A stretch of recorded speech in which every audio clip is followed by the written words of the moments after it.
अस्सलाम वालेकुम। मौलाना रूमी साहब की एक हिकायत जो मौजूदा हालात पर सादिक आती है लेकर आपकी खिदमत में हाजिर हुई हूँ।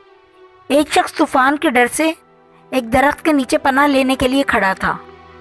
वहाँ से एक और शख्स का गुजर हुआ तो उसने कहा, जनाब आप यहाँ ना खड़े हों, जब तूफान आता है तो बिजली गिरने का इम्कान दरख्तों पर ज़्यादा होता है, इसलिए यहाँ से हट जाइए।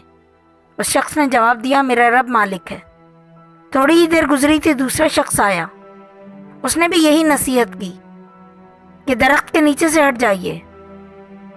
इस शख्स ने फिर यही जवाब दिया, मेरा अल्लाह वारिस है। आखिर एक तीसरा बंदा वहां से गुजरा।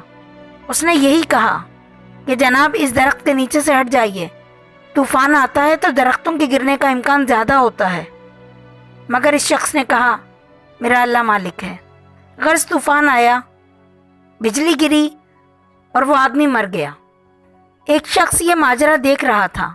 उस बंदा खुदा ने शिकवा किया कि इस बंदे को तो अल्लाह पर इस कदर तवक्कुल और ईमान था, फिर भी खुदा ने इसको क्यों मौत दे दी, क्यों ना बचाया।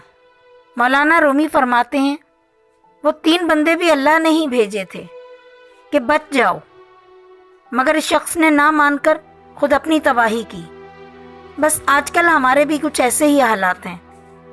हम भी अपने तमाम अफराद का कहा नहीं मान रहे, डॉक्टर्स का कहा नहीं मान रहे, गवर्नमेंट का कहा नहीं मान रहे, और ईमान ये रखते हैं कि सिर्फ हम पर ही खुदावंद ताला की वही नाजिल होने वाली है, या हमें इल्हाम आएगा, या हमारा ईमान इतना मजबूत है कि हमें यकीन है हमारा अल्लाह वारिस है।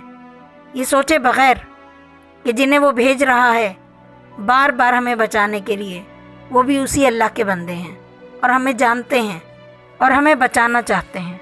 तो प्लीज़ अपनी हिफाजत कीजिए, अपने लिए, अपनी फैमिली के लिए, अपने मुल्क के लिए और अपने रब के लिए जिसने आपको ज़िंदगी की नेमत दी है। अल्लाह हाफ़िज़।